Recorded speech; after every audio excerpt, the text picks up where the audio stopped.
Let me get over and share it. I don't know Wait. why it wouldn't let me connect today. I don't know. I sent you a link that you can live stream too. Like Roy, yeah, everything is good. So hi guys, super happy to see you here. If you are already with us, you can make post in the chat or just say hi to us. Hi guys on the abstract if you're watching this. So today we'll talk about cybersecurity, and as always, in very easy conversation, we are trying to educate you guys just through our own experience. And yeah, hi first guys. So we are now live on X, on YouTube, and on Abstract. And And Twitch and Kick. what? And Twitch and Kick. Yeah, so we are live everywhere. But Sorry to you throw you also off, Ira. My bad. watching a recording on YouTube in a video. And yeah, I was scammed twice, guys. I don't know how about you, but I was scammed twice. And first time when I just decided to enter crypto, I just searching a link in the Google, and they gave me wrong link in the Google, and that's how I lost around $700. I was trying to buy NFT on OpenSea, so I just Googled OpenSea, and it gives me a wrong link. Wow. Happens. It happens. It's kind of like a rite of passage, I feel like. It also depends on how you define scam, right? Because like you could be sold on this crazy NFT mint, which I'm sure a lot of us were, and they just were planning to rug, which is a little different than like a drainer link or anything. But yeah, we got Michael K with us today. What's up, Michael? Hope you're doing Yeah, please well. introduce yourself, and yeah. Yeah, definitely. First off, I want to say it shouldn't be a rite of passage for people to get drained in crypto. And I think we could get there if we talk about it the right way and make it super easy to digest. And really awesome, and big shout out to you for hosting this stream and letting us talk about it. So yeah, my name is Michael K. I'm the senior BD manager at Consensus, as well as the product safety team at MetaMask. And I come from the Wallet Guard acquisition, which happened about 8 or 9 months ago at this point. So been moving very quickly, tons of different things developing, but it's been an amazing ride and can't wait to continue delivering to the people.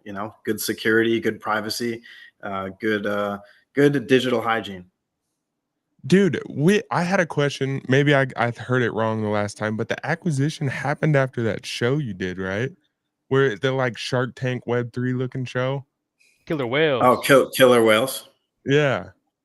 Yeah, it Was it happened after on the because of that? timeline, but it didn't happen because of that. We were Okay. already working with MetaMask, so it was great, to be on the show as well, to like adhere to the Web2 audience, people that don't know that crypto security exists, which is huge. They were on Amazon, Google Play, Apple TV, so it's a great way to get in front of those that type of audience.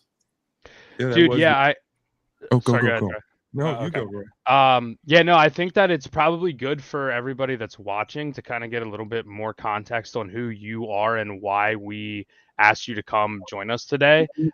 So could you explain what Wallet Guard is, kind of basically, and what kind of inspired you to start it? Yeah, well, I didn't start it. So big shout out to the co-founders, Ohm and Martin, who I actually met in a Twitter space about 3 years ago. And it was a Twitter space they created about security in crypto. And a lot of people at the time were getting drained. There was really no security. People were basically just, signing signatures and confirming transactions and dodging bullets at that point. So, I come from Web2 cybersecurity. I was a CEO of an IT company for about 8 years that I helped scale to tens of thousands of customers and make sure that all their stuff is set up the right way. So it was a good transition from Web2 to Web3 cybersecurity for me, because right after that space, they hit me up and they're like, hey, we want you to be a brand ambassador. And I was like, that's awesome. It's like something to do. It's an unpaid position, but it's great because I'm able to talk about something that actually helps people. Not everything is about money. Like building something that's like open source and people are actually using and seeing a massive benefit out of is a major win, especially when I joined, we were at about 300 installs. And by the time we got acquired, we were at over 120,000 installs. So we were able to save those users over $60 million from scammers in just a year and a half. And I think a lot of it had to do with the fact that we were all on the same mindset, and we all moved to one hacker house in Texas, and worked with each other in the same house for a year and a half, hyperscaling Wallet Guard and making sure that our vision was like, you know, executed in the actual, you know, product itself, because we're degens, right? We're not just like VCs. We actually use Wallet Guard ourselves. And it's been amazing because instead of now protecting just 120,000 people or trying to get people to install the Wallet Guard extension, we're now directly built into MetaMask, and MetaMask has over 35 million monthly active users. So we're stopping wallet drainers and giving clear, readable transactions and clear signing of signatures. Like, all of this stuff is massive win when it comes to onboarding people, keeping people safe, and also making sure that you understand, like, hey, security should be, you know, a part of that built into the product itself. So is it like Pocket Universe, the same system? Yeah, it's kind of like Pocket Universe, where it would do transaction simulation and it will detect wallet drainer kits. You know, big shout out to Pocket Universe, Revoke Cash, all of the different security tools that are building in the space. I think the more developers that are here, the better. There's always new threats popping up. And, you know, the great thing about Web3 is that a lot of this information is shared across all these different channels, as opposed to Web2 when everything's like behind closed doors and proprietary. So this is another reason why the space is so amazing. What do you think the most common like new scam what is the most common new thing that people are getting in trouble with as far as like Web3 security? Yeah, I think like it's not even new things, right? A lot of Web 2 threats are bleeding into Web 3 assets. So we're expecting people to come into crypto when they don't even know the difference between an antivirus and a VPN, and they don't even have an antivirus.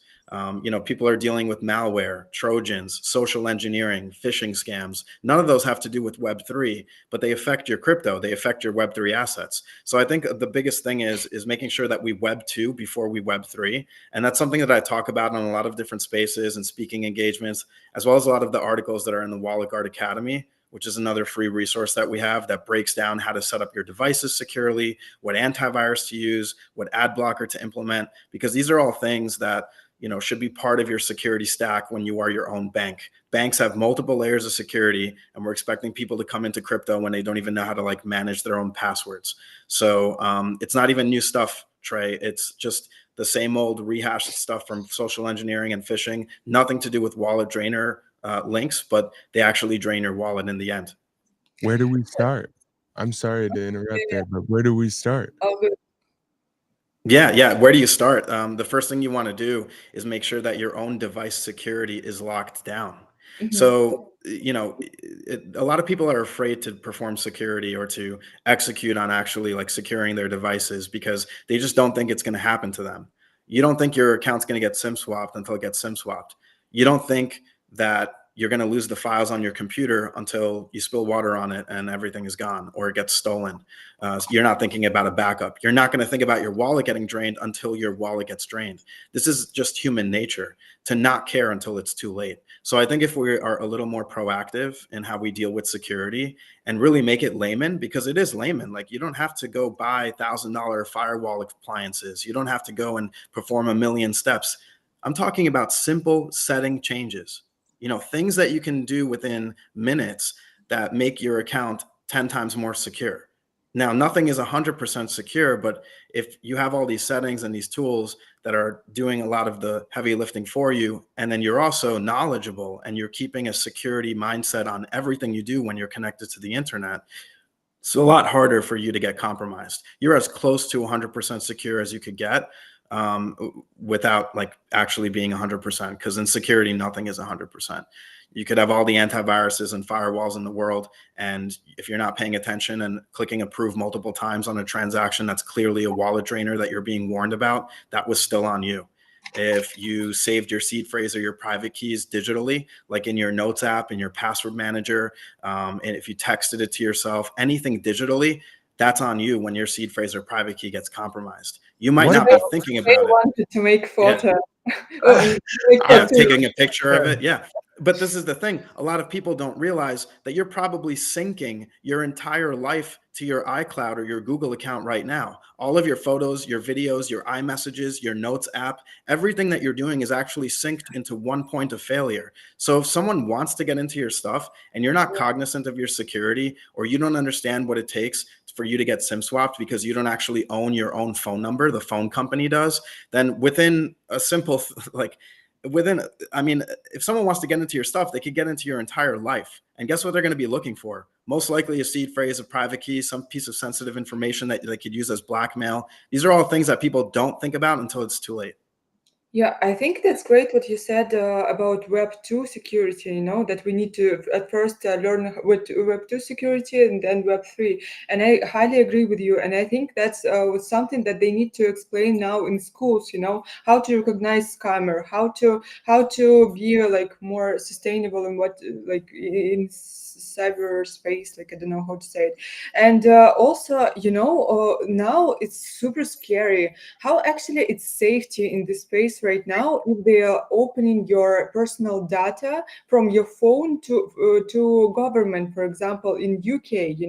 That's something that we need to think about as well, because if they can open all your data from your phone, so we need to be so aware about the ways that we are saving our information in general. And yeah. Well, you are choosing to upload and connect and allow everything to happen. It is up to you as the user to understand that you don't have to allow everything that pops up on your device. A lot of people, the Web 2 mentality is to click continue, proceed, allow, confirm on anything that pops up because they want to get to the next step. That doesn't work in Web 3. And also, a lot of people don't realize how much data that they're leaking or how much data or information they're giving away. They have tons of apps that are on their phone that they haven't used in months, running in the background, taking up space, battery life, having potential security issues, or data mining them in the background. There are browser extensions that people leave installed that eventually turn into malware and keyloggers, and they basically steal, your cookies, and they're able to sign in as you without even knowing your password or your two-factor information. How do A we find lot of those? Fuck, What's I'm up? so sorry. I'm like a golden retriever that sees that squirrel going. How do you Yeah, bro, you're find like, that? where do I? Yeah, so the thing is that basic security measures are gonna be what prevents you from all of these different types of threats. A lot of time when people get scammed or they get their wallets drained, they hit me up to do like an audit to figure out what happened. And I can tell you that almost 100% of the time, it was always preventable by doing simple things like having an antivirus, having wallet segregation, having an ad blocker. Ira, you talked about doing a Google search for OpenSea and being sent to a scam OpenSea website. Most of the time, when you're doing any crypto related searches on Google or Bing, you are being directed to a wallet drainer or a scam website. But if you have an ad blocker like uBlock Origin, which is something I talk about in the Wallet Guard Academy, it's another free and open source browser extension that blocks these advertisements from showing up in the first place. Think about all of the things that you wouldn't have to worry about accidentally clicking on. This is a good tool also for people in Web 2, for your parents or your grandparents to have in their browser, because they're probably doing Google searches and Bing searches, and they're clicking on scam ads or not the real link. I mean, these are easy wins. These are not things that take a lot of time. They're just a matter of not being afraid to do them, and then also realizing that you don't have to be sitting there sweating and shaking every time you're browsing the internet or clicking on a link, because you actually have your security set up the right way, and you also are security conscious as a default. It feels a lot better. Yeah, and also I think it's important to say that, when you just entered crypto, for example, I remember my experience. I just opened Discord, and you see a lot of messages from people there, like, "Oh, you have such a beautiful NFT," and they just, like part of the community in which you participate, like they write into you, "Oh, you have such a beautiful NFT. Let's trade a bit." So it's important, I think, to mention that no one who writing you in the internet and suggesting to you a work or like trading or something is not a real your friend. Like they all trying to scam you, and that's the first thing it's important to understand, because they all the time creating new ways to scam you. You know, they now, for example, it's link about work calls in the Zoom, for example, right? Before it was just messaging and Discord, like let's trade our NFTs. So Yeah, yeah. and this applies to both Web 2 and Web 3. This is a very simple tip that goes a very long way. If you are, this is something you should talk about with your family and your friends. If you are contacted by anyone, whether it's Microsoft, Apple, Coinbase, Binance, the IRS, and anybody claiming to be anyone, and they are contacting you through any means, which is a text message, a phone call, an email, a DM, any sort of means of communication, and they are telling you or claiming that something is wrong, or they're telling you to do something like click on a link or call a phone number or provide a code or open an attachment. If these three variables exist in the equation, you are about to deal with a scam. It is something that you are going to go down the hole of getting scammed, wasting your own time, wasting your own money, stressing yourself out over something that's not even real to begin with. The ultimate win when it comes to a tip for security in both Web 2 and Web 3 is to go to the source. So if you get an email from Coinbase about something wrong with your account, go directly to Coinbase's website. Don't entertain the links or the details in the email supposedly from Coinbase. It's not Coinbase. You already know what Coinbase is. Go and check through your own means. Don't entertain the incoming message. Same thing with something in Web 2. You order a package from Amazon, you get a text from FedEx about your shipment telling you that something is wrong and to click on this link to fix it. Do not entertain the links or the message that's supposedly from FedEx. Go directly to the Amazon account or the FedEx tracking number that you have in order to check the status of the shipment. So going to the source is the ultimate win. And this is how 99% of people get wrecked, because they get contacted by someone claiming something.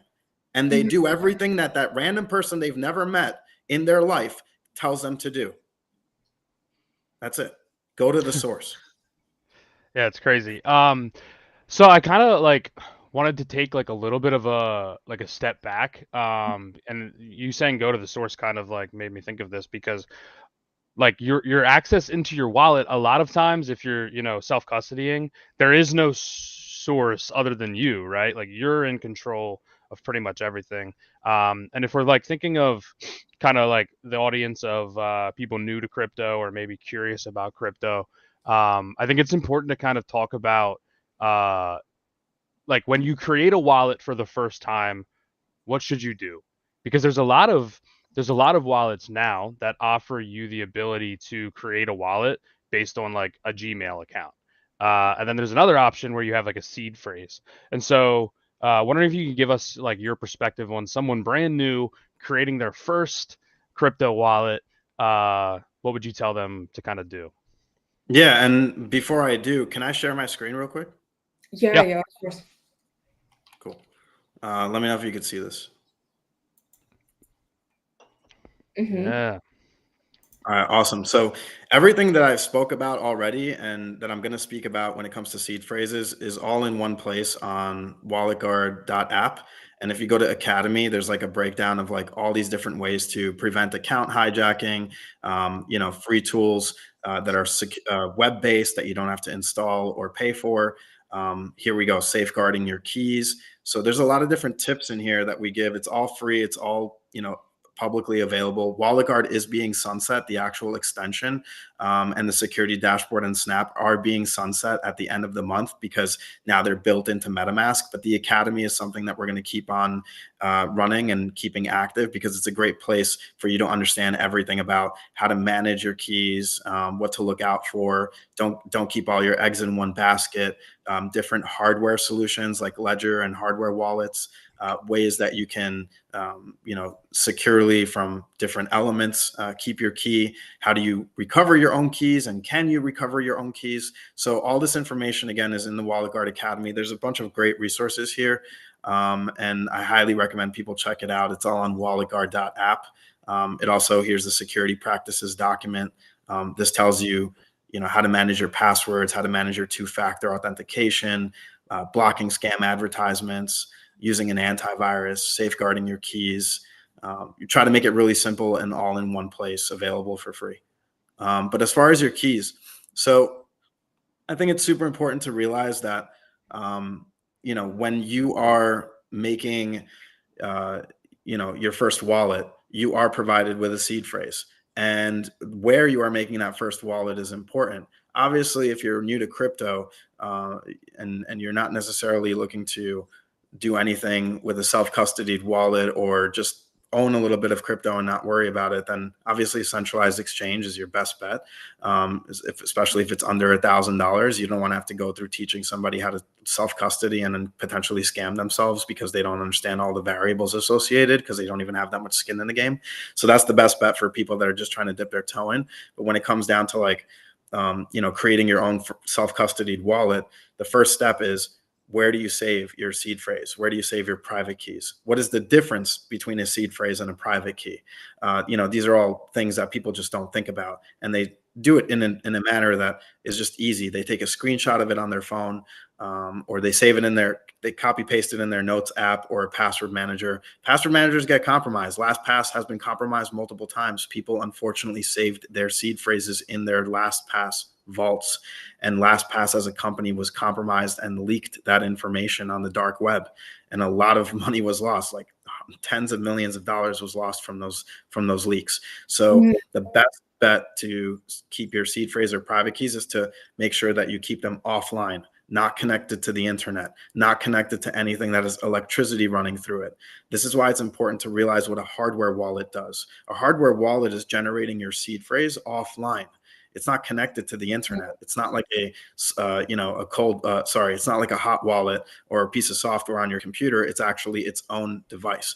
So, can you guys still hear me? There's like a Yes, Yeah, yes, you're yes. good. Gotcha. Okay. Yeah, there you go. Yeah, there's your ledger. Now people know And it what hardware costs wallet you use. it costs like $50 This only, is one right? of them. Not something expensive or hard to find. If you're getting a hardware wallet like a Ledger or a Trezor, make sure you're getting it directly from the manufacturer, from the source. Don't buy it on eBay. Don't buy it from some random person. Get it directly from the manufacturer. I believe Ledgers start at around $100. Super wow. cost effective when you're considering you're using a cold wallet to practically, hopefully, save thousands of dollars, tens of thousands of dollars worth of assets. But yeah, making sure that your seed phrase or private key is never saved anywhere digitally is the first step. And also understanding that keeping it on a single piece of paper is not good either. If someone finds that piece of paper, then they have access to your entire wallet. Look at Trey. What's up, Trey? What last show we were talking about different ways to hide your seed phrase, and I was thinking each word is represented by a picture that is tattooed on my body somewhere. No. See. Okay, so here's the other problem. People obfuscate their seed phrase way too much, right? Like they get it to the point where they themselves would not be able to recover it in a few years because they don't remember. So you don't want to make it too hard on yourself to remember your seed phrase. The great thing about hardware wallets like Ledger or Trezor, you can actually add a 25th word to your seed phrase that you set up yourself. So even if someone finds the entire seed phrase on a single piece of paper, they would still need the 25th word, which is something that only you know and you did not write down, hopefully on that same piece of paper, but you actually memorized it. So, there are definitely ways that people aren't just that are when they're coming into crypto, they're just too excited or they just want to make a ton of money and they don't realize like, hey, you're about to be your own bank. This is not just about, doing 100x. This is about decentralization and like understanding what's the point of you actually being here. Something that I talk about a lot, and setting it up the right way so that you don't get scammed or wrecked and then look at crypto as a scam and say, I'm never coming back, because that wasn't crypto. That was you getting scammed. That was not the blockchain or what the point of all this is. And I want to say that, it's nothing, it doesn't mean you're too stupid for crypto if you was hacked, because we all, I think, was hacked, during like maybe some more often, maybe someone never, but it doesn't mean that you're stupid or something like that. It means that you just need to understand some basic safety tips maybe, or something like that, but it doesn't mean that you're something wrong with you. Because when I was scammed for the first time, I was only into gaming, at first. Like, I was entered crypto thanks to Axie Infinity game, and I was only into gaming, so I decided to try NFTs. What is it, and that's how I was scammed. And after this, I forgot about NFTs for a year or so, because I thought, like, I'm stupid for it, or something like this. And I was so disappointed. So I just want to make advice that don't be scared by, if you was scammed, just continue, but more carefully. Yeah, you definitely never want anyone to feel stupid. I think that's like the last thing. I think the most important thing is making sure people understand what happened, because that actually makes them feel safer moving forward, as opposed to not knowing. Think about when you get drained.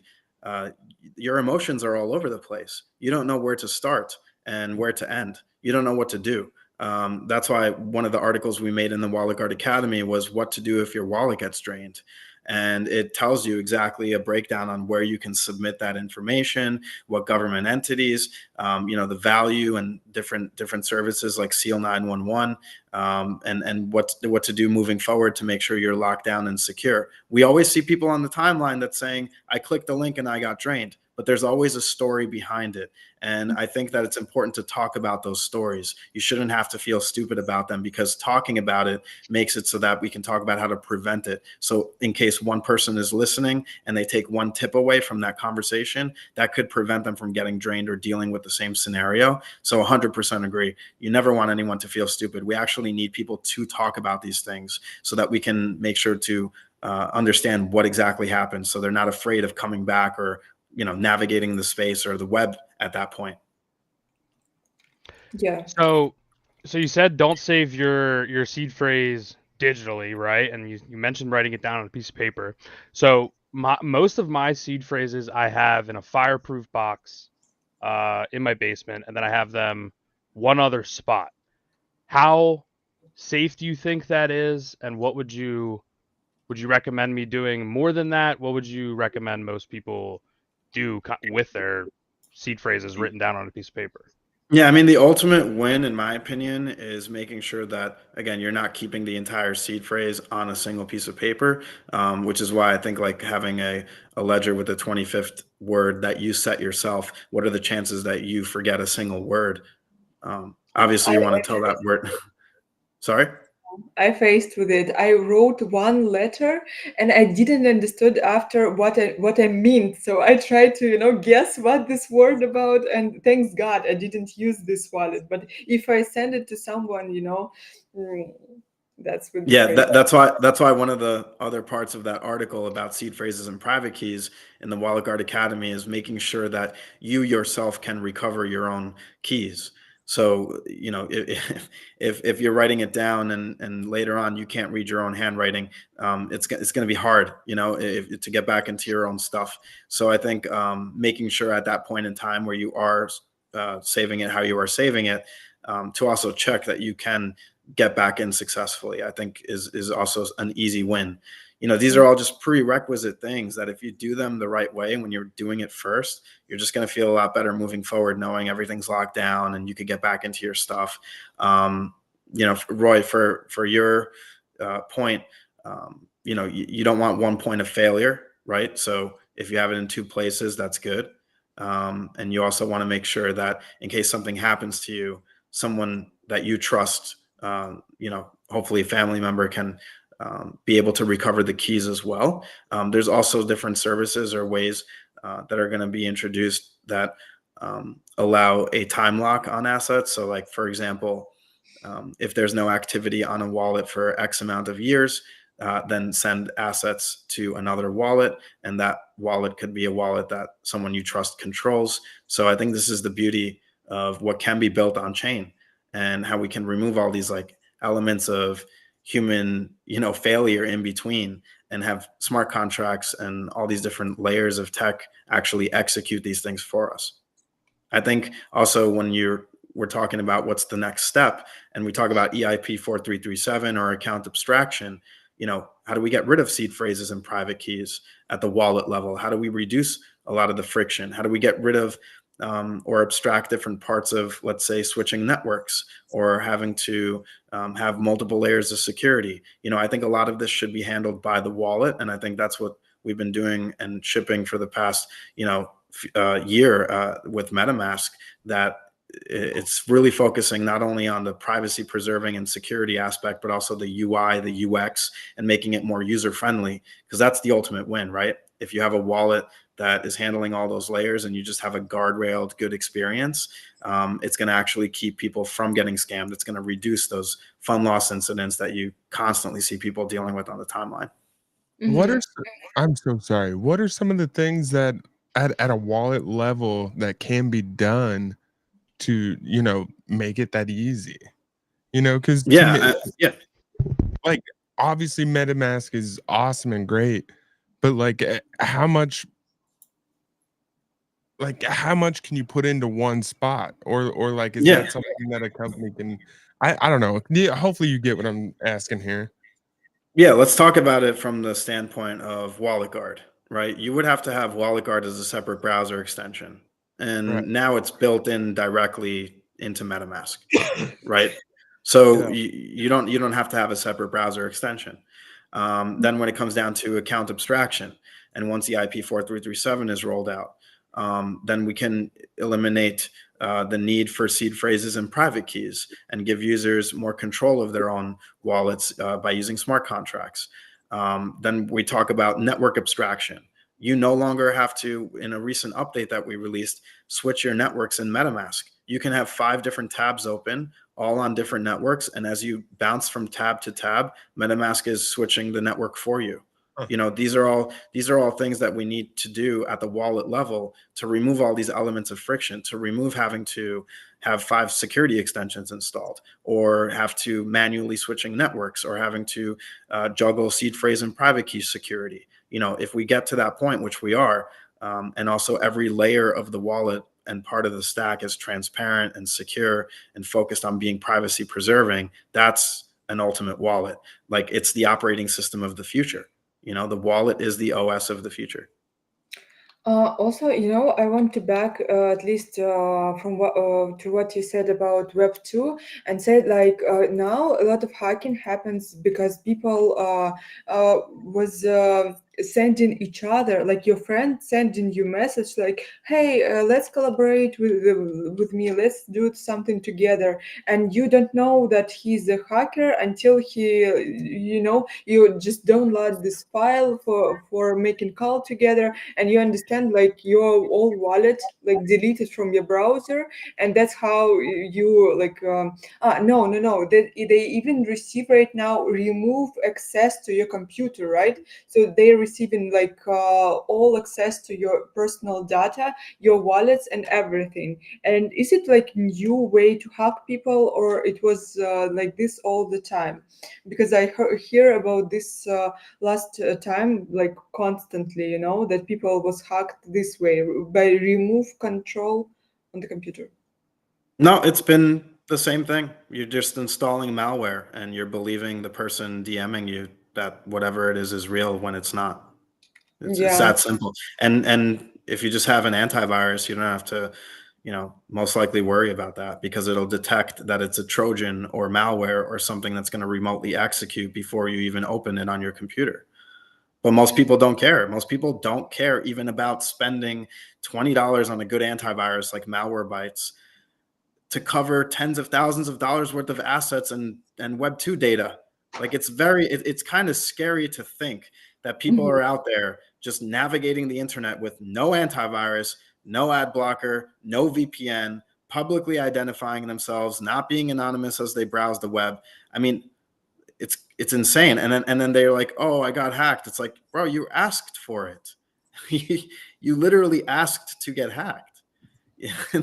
Yeah, I know, but what antivirus do you recommend for? Everything that I recommend is in one article in the Wallet Guard Academy for best security practices. I talk about what VPN to use, which is Mhm. Mulvad, which is a privacy preserving VPN. Let's go. Privacy preserving VPN. It doesn't require you to have a username, email, and password, which is therefore not privacy preserving because other VPN services require you to have an account and you're already self-identifying all of your internet traffic through said account. So with Molvad, there are no usernames, passwords, or emails. You also have the ability to pay with crypto. So Molvad is the VPN that I recommend. Very cost effective. I think it's like $50 a year for 5 devices. What's up, Dogwiz? Good to see you. So Molvad is the VPN I recommend using. If you're using a free VPN, you are being data mined. You are the customer. I highly recommend you stop using a free VPN immediately and actually use a real privacy preserving VPN like Molvad. As far as an antivirus, there are tons of antiviruses out there. A lot of them are garbage or they slow down your device. The one that I recommend is Malwarebytes, but specifically the premium version. It's about $20 for the year. For your device. You can actually find different licenses on Amazon and stuff. It's like, $50 for 5 licenses for the year, 5 different devices. But Malwarebytes Premium is the antivirus that I recommend. It has the best detection rates, in my opinion. It has proactive detection, meaning if you are about to download an attachment, download a fake interview you were invited to, download a fake game invitation, download something from someone that you trust, and thinking it's real, meanwhile they're compromised and they're sending you something that's malicious. Malwarebytes Premium is probably going to detect it and warn you before it even executes. So far we have a VPN that's privacy preserving, which is Molvad. We have an antivirus like Malwarebytes Premium that's actively detecting any of these nonsense scams that you see on the timeline getting wrecked by every single year. And we also have, as far as an ad blocker, uBlock Origin. uBlock Origin is open source, it's free, and it's available for Chromium-based browsers, Firefox. It basically stops advertisements like what we talked about before, all those Google and Bing ads that are leading you to fake scam websites. These are things that just don't need to be there. All of these solutions are Web 2 solutions, but they help protect your Web 3 assets. So again, everything is in that article in the Wallet Guard Academy, and it's all in one place, including the VPN, the antivirus, the ad blocker, and even things like your password manager or even a backup service. So it's all there. People here asking, what about a set not 32? I had this antivirus too. And by the way, when I was hacked by also this link about let's have a call, my antivirus doesn't show me that that this is scam link or scam file. And I was searching like, is it scam or not? Is it scam or not? And almost all antiviruses and sites told me that it's not. Like everything is good. You can continue using your computer, but also I understood like my Windows, I still using Windows, was too old to recognize this virus, so it's important what technique you use, not technique, how to say, what computer you're using, right? Because all computer can be scammed more easily, right? Well, older operating systems can be scammed Yeah. more easily. I use, I mean, here's the thing. A lot of people think just because they have a Mac that it's already secure and they don't have to do anything. That's not true. I People feel with Apple my computers. Sorry? I feel this with my iPhone, that I'm super protected, but I feel it's not. Yeah, so there are definitely ways that people compromise their Mac or iOS devices. Malware still exists. It's all the same types of threats. Obviously, it's less than Windows because Windows has a much larger market share. But this is why it's important to understand that when you are using anything connected to the internet, to have your security set up the right way, so you don't have to worry about Web 2 or Web 3 threats as often as people are worrying about them. So having an antivirus, having a VPN, having an ad blocker, this is not something that you have to think or do every single day. You're setting it up once. All it takes is a day for you to sit down and actually do it. But most people that are listening to this stream, or even that are on the stage here, will probably not do anything that I am saying until they get compromised and scammed. So this is just something we all have to agree upon, that it's human nature, right? No, Security is funny until it's not. Like, I just let's admit it. Hmm. I just picked up Wait. malware and uBlock. They're both now on my computer. Let's answer Let's go. on this question about Asset Not 32. Do you think it's a good antivirus or not? I personally haven't used it. I haven't heard bad things about it, but the one that I recommend is Malwarebytes. And obviously, you know, if you've used ESET and it's worked for you, then I would compare its definitions to everything else. Okay, thank you. And Yeah, I'm definitely gonna check that out because I use like the basic shit, right? Like I have like ExpressVPN, and I don't even know what antivirus I have, but it seems like the bigger ones like are actually not the ones you should use, because if you are trying to take advantage of this, you're gonna go after the ones that the most people have uh to like figure out how to break through first, right? Like is that the logic there? So using like underground like antiviruses are sometimes No, I better, or mean, you don't want to. It's not that Malwarebytes is an underground antivirus, and it's not that like Norton or McAfee are like these major one. Like Norton and McAfee have done the most advertising. That's why most people know about them. But when you compare their definitions and their detection rates against Malwarebytes, I mean, it's not you even could tell close. which one. Yeah. So, and again, like this is just through my experience of being in IT for over 20 years and dealing with both residential and business customers. Shout out to Dogwiz again, talking security. But yeah, so you know, there's reasons why, and again, like it's not like my opinion is the right answer. I'm telling you guys like what I recommend, right? Like, and if you want, you could go do your own research on it, but most likely you're not doing anything I'm recommending anyway. So, Right. like, what's it matter? Yeah, but and no, that's why we have you on, because we know that you're educated in this field way more than we are, so that's why your recommendation is good, you know. Yeah, and again, I want to be candid about the responses. Otherwise, it's a boring conversation. Like I'm just like, yeah, we do transactions and like it'd be like people would be falling asleep. So I want to add a little bit of spice to realized it. it. You realized that it's boring, right? That's already cool. No, I mean Well, that's you're talking to somebody that's been speaking about security for over a decade. So yeah, I don't worry. I know it's boring. I got you. fine. That's fine. And by the way, Hazel asking us, how can I recognize and avoid phishing scams targeting crypto users? And I already, thanks to this conversation, I can answer this. And I didn't know this before. That exactly good VPN protects you from phishing links, right? Now I can. Incorrect. Completely incorrect. So What? let's talk about what a VPN is. Yeah. So most people think that a VPN is an antivirus and an antivirus is a VPN. That's not true. That's why they're called two different things. So a VPN, what it does is it randomizes your IP address as you're browsing the internet day to day. Because if you don't have a VPN, you have the same public IP address with every website and service that you interact with, meaning you are self-identifying your internet traffic everywhere and everything that you do.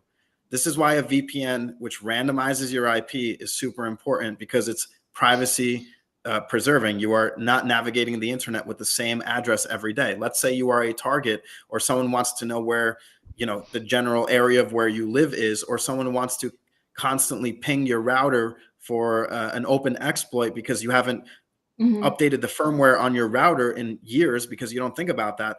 Like these are all things that a VPN would be able to subvert because you are randomizing your public IP address every day instead of using the same one, and which rarely ever changes, and exposing your identity pretty much on the internet. That's why a VPN is important. I have a VPN enabled on every device that I use. It is set to auto enable when I restart my device, so I don't have to think about it. And it makes sure that it is randomized every single day, so I don't have to think about having the same public IP address everywhere that I go.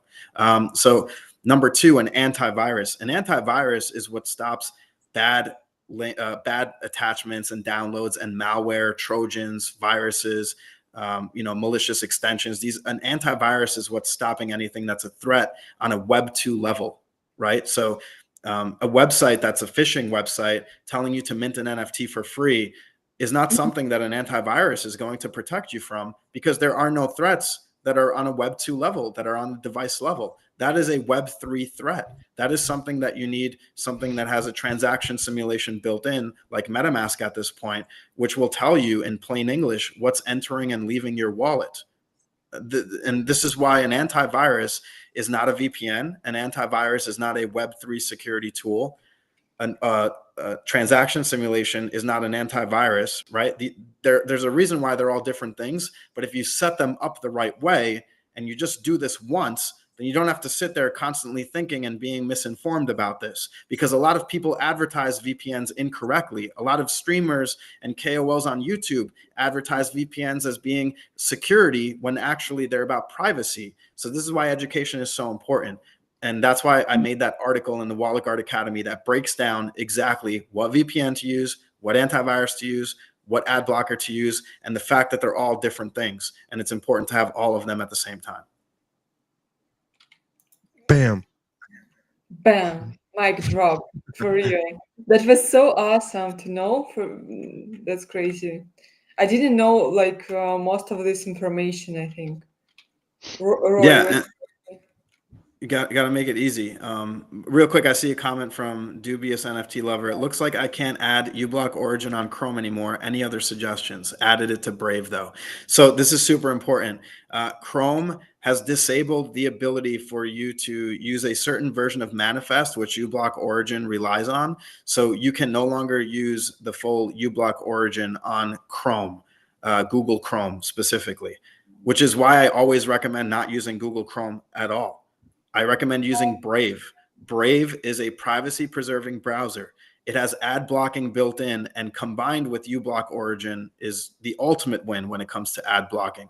It does not report everything you do back to Google, but it is based off the Chromium engine, which means you could still sign into a Google account. You could still use the same extensions that you can use as in Google Chrome, but you are doing it in a privacy preserving manner that's not reporting everything back to Google. And Brave does support uBlock Origin because they believe in that manifest and being able to block advertisements. Another thing that obviously Google is on a different page on. So I recommend using Brave for your internet browser. I use it on all my devices. I don't use Google Chrome, Microsoft Edge, Safari. Like, I'm using Brave. In my opinion, it's the most privacy preserving, secure, and isn't going to report everything I'm doing back to home base. It's just more convenient too, because you don't have a bunch of shit popping up. Like you go to websites on Chrome and like there's ads everywhere, and it's like fucking. Yeah. When you go to Brave, it's like clean. It's like yeah. Nice, you know. And also it's faster because it's not having to render all those ads and scripts as you're loading the page. It's blocking them immediately, right? So you actually have less memory usage as opposed to Google Chrome. So there's a reason, there's a reason why I recommend Brave. Mm-hmm. Oh, I didn't use it, by the way. Yeah, I'm a big fan of Brave. I got my this PC 2 months ago, and it's already saved me 9 minutes. Look at that. Yeah, amazing. Yeah, I think I don't know. Ira, correct me if I'm wrong, but I feel like unless there's more questions coming in, which it does look like there is, what do you think about VPS versus VPN? I was told it eliminates the lag that VPN brings along. So you'd be surprised. Molvad has very quick response times. I mean, you could do like a bandwidth test. I'm getting almost the same that I'm getting as if I'm not turning the VPN on. So Molvad is very quick. A VPS does require a little more work and configuration, but I think for the masses, using Molvad as a VPN is an easy win. It doesn't require much configuration at all. And to me, no matter which one I'm bouncing from, which location, I haven't seen any issue with lag or delay. I even game using Molvad as the VPN, and I haven't seen any issues with ping. That's pretty sick, because I feel like if I have my VPN on ExpressVPN while I'm trying to play a game, it just gets all fucky. So I usually end up turning it off while I'm doing like high demand things, Yeah, I mean, if you want like the ultimate clean like connection, right? Like, of course, you turn off everything and you're like directly connected. But I mean, the difference when I'm using Molvad is very negligible. That's good to know. That's good to know. I think I'm going to check out Malvad for sure. Yeah, I mean, we've plugged it a couple times, or you've plugged it a couple times, but yeah, just want to plug one more time. Definitely check out the Academy page on walletguard.app. I was looking through some of the articles while we were sitting here talking, and there's tons of stuff for people that are curious about or determined to take their security a little bit more seriously. So definitely want to bring attention to that. Definitely check that out if you are listening. Either way, even if you think you're the most secure motherfucker on the blockchain, you might learn something. Yeah. Sorry, go ahead, Ira. No. I just said I agree with you. Oh, yeah, no, I was just gonna mix it up a little bit because we've been talking security, which I know is what we were here to talk about. But I was curious, Michael, like what are you kind of looking at on chain? Are you like what are you excited about? I know it's like you're very like career oriented, and I'm sure you're excited about a shit ton of things you're doing with MetaMask and Consensus. But as just a user of blockchain, what is making you excited? Yeah, I mean exactly what you said. MetaMask and Consensus, something that we just dropped during ETH Denver was the metal MetaMask card. It lets you use your crypto IRL, and you don't have to deal with insanely high fees, or you use your own self-custodied wallet. I mean, it's the ultimate win. It's the answer to the question when people in Web2 ask, well, I can't use my crypto anywhere. No, now you could use it at over 90 million merchants worldwide, and it's instant access to your crypto. You get crypto back on every transaction. You get up to 11% back using community rewards as well. So just imagine you are your own bank. You're earning rewards on every transaction, and it's the ultimate win for bridging Web 2 to Web 3 instantly, and vice versa. I could actually have it on me. I could show you guys the physical real quick. Dude, when Chris D brought that shit into the Airbnb, I was so jealous. He dropped that shit on the counter and it was like, ding. I was like, oh shit, that Oh shit's yeah. fire. So my question is, when is this going to be available for That's so me? cool. So dope. We all Yeah. want so much. Metal card. You walk in, you say, do you guys accept crypto? They say no. You say, can I try? You tap it, bam, you use your on-chain crypto instantly, and you get paid basically to do it. So How does this different from like a Coinbase debit card? Because I have one of those. yeah, so this is way different than a centralized exchange card. You are not owning the keys to that account. So this is your own self-custodied wallets. You could switch them on the fly. You give approvals on chain. This is a much more granularly protected card because you actually require approvals in order to use your assets, because it's dealing with something that is truly on chain. So it's not a centralized exchange card. It's not a top-up crypto card. It's not a prepaid crypto card. It's not a credit card. This is literally just a bridge from your on-chain crypto anywhere fiat is accepted through MasterCard. Do you have to have USDC or USDT, or can you use like ETH or whatever is in your Yeah, there's wallet? actually a few coins supported right now, including ETH, including USDT, USDC. There's about 4 or 5 meme coins on Linea, and the goal is to add more networks, more coins, more support. And you can actually log in every day and claim your USDC and use it back against your balance, or claim it back to another wallet. Like everything is there. It's like the ultimate win when it comes to using your crypto. What's about fees? Are these crazy when you're using this card, No, since everything is basically leveraged on Linea, which is our L2, transaction fees are like 0.002 cents. Real? So they're Wow. sorry. That's crazy cool. Yeah, so the transaction fees are literally part of the transaction at that point. They're a fraction of a penny.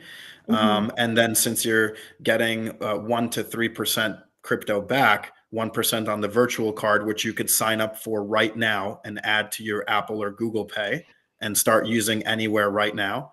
Or you can get on the wait list for the metal card, which is coming next month, to get 3%. But you're getting those rewards on every transaction. So you're actually, even if there is a transaction fee that is happening on the spot, let's say it's a spot conversion, it's actually less than the rewards that you're getting back every single time. Oh yeah. So we just go into our MetaMask, and it should be pretty easy to get the virtual card and sign up for the waitlist. Yeah, if you go to your MetaMask and click on portfolio, or you go to portfolio.metamask.io, or you just go to metamask.io, which is our main site, and you go to card or products and card. The card page has the sign up if you're in a supported region. Currently, there's 27 countries that are supported. There's the wait list if you're in an unsupported region, so you could get notified as soon as your region is supported. And there's also the wait list for the metal physical version, which is coming soon as well. So it's all in one place, metamask.io, and then /card, or portfolio.metamask.io, and then tap on card. I have a problem with it actually. I think in my area nothing is available, even YouTube subscription, So can I just go in some country where it is available, take my card there and just move back, or No, you have to have so there is a level of KYC. There is no credit check. It's not a credit card. We're not storing any information as MetaMask. This is all done to verify in case there's chargebacks or disputes on a transaction, because it's through MasterCard as the funnel to 90 million merchants. So you have to reside in a supported region in order to get the actual card and verify that you are a real person, which is also going towards proof of humanity. So anyone that has the card, any project can now tap into a Sybil resistant user base. You can now perform airdrops to people that are real people and not spreading it across bots and farmers. So it's the ultimate win when it comes to the projects and community side as well. And there's a lot of things we're cooking on that front. So that's also going to be releasing soon. Dude, I'm excited. I really like that term because it sounds like it's different. And I know we probably should wrap up soon. Want to be respectful of your time, but proof of humanity versus KYC, and like kind of what that looks like, because that seems like a good bridge between like the need to know that you're not a bot, but also protect your actual identity, which is at the core ethos of crypto. So yeah, and that's why it's a beautiful thing, because we don't have to know any information about you, but we know that you're a real person. We don't need to know your name, your phone number, your address, anything about you. You are still using even your own self-custodied wallet, as I stated, as in a crypto card. So let's pretend that there's more documentation required, or the account closes. You're still your own wallet. You own your own keys. You could go do whatever you want. Like this, that's why every layer and everything that we do at MetaMask, we might move a little slower than other wallets, but it's always focusing on privacy preservation and security. Making sure that you understand, like, you still hold your own keys. Everything's open source. It's transparent, and we're doing it in a way that maintains that like company value. hell yeah, MetaMask was my first self-custody wallet. Still Same using Let's it go. very frequently. Yeah. Let's go. And just so you guys know, there's a little bit of alpha, full UI and UX revamp, as well as multi-chain support. We're turning on Bitcoin and Solana. We're also working on gasless transactions. We're doing a performance overhaul, especially on mobile. So there's going to be a lot of improvements on the actual user experience on the performance side. So this is all stuff that we've been cooking on for a while. But again, we always focus on being privacy preserving and maintaining a security focused mindset on every part of every moving part of the wallet itself. So it's always in the favor of the user, but I think we're definitely cooking, and people are going to be excited. And when you combine all of that with the MetaMask card and being able to use your crypto in real life, I mean, what else do you guys want, right? Dude, and forgive me, I'm gonna be a little honest, even though I know you work for MetaMask, but there was like back last cycle, it seemed like a lot of people were using MetaMask, and then Sol came around, and everyone's like, oh, I want to check out this new fast chain. Phantom kind of positioned itself above MetaMask, at least on the market kind of sentiment side of things, at least for a while. But it sounds like the changes that you're making and some of the new features along with the card, along with the fucking acquisition of Wallet Guard, like MetaMask is really like positioning itself to like be that fucking dominant wallet. And I think one thing as like a more crypto native person that likes to experiment with like new chains and different things going on, like the big like as I really do like Phantom. Phantom is awesome, and like their mobile experience specifically is unmatched. However, you can't add custom chains to fucking Phantom, dude. And it's like kind of annoying because it's like, oh, I want to play with Abstract. Well, can't use Phantom. You know what I mean? Like, oh, I want to play with Hyper EVM. I can't, or Yeah, even like Arbitrum. Like, I don't know. So sorry, go ahead. yeah. I mean, it kind of like, MetaMask is a 9-year-old wallet at this point. The original code base was EVM. It was not built for multi-chain. So when you're talking about the progression over time, it takes a massive internal lift to revamp that architecture while maintaining being privacy preserving and security focused. So this is why I state, like, look, we might move slower than some other wallets. And again, big shout out to those other wallets, just like the other security companies in Web3. The more developers, the more people building, it's a net positive for the space. Big shout out to Phantom, but at the same time, like, we want people to also understand there's a lot of things that happen in the background that we don't necessarily broadcast on a daily basis. And minimal changes do affect a very large user base of over 35 million monthly active users.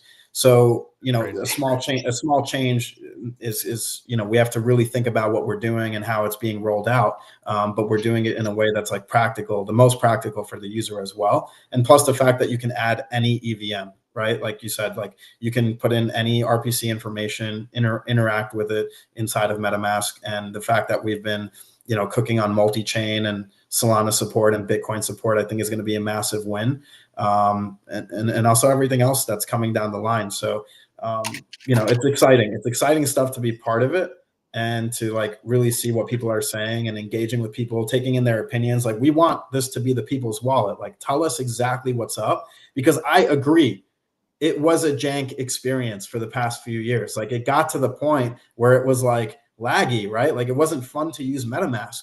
So, these are all things that are concerns that we're addressing. And I think people are going to be really surprised by what's coming. Oh yeah. Thank you so much. It was amazing conversation for real, and I think I will reinstall all my browsers, everything that I have after this conversation for real.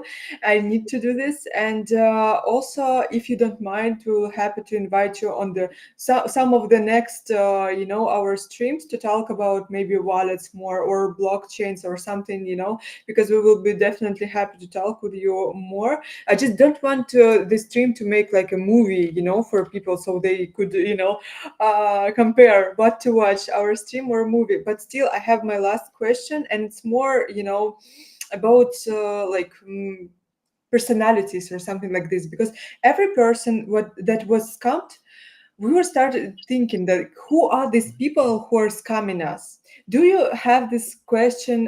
Do you have this answer as a person who work with it constantly? Who are the people who are scamming us? Why they doing it? And how we need to, remove this offense from our heart? How we can forgive them? So after dealing with a lot of scams in both Web 2 and Web 3, and also reverse social engineering scammers in order to get more information out of them, it's interesting because some of these scammers don't want to be scamming, but they have to in order to survive.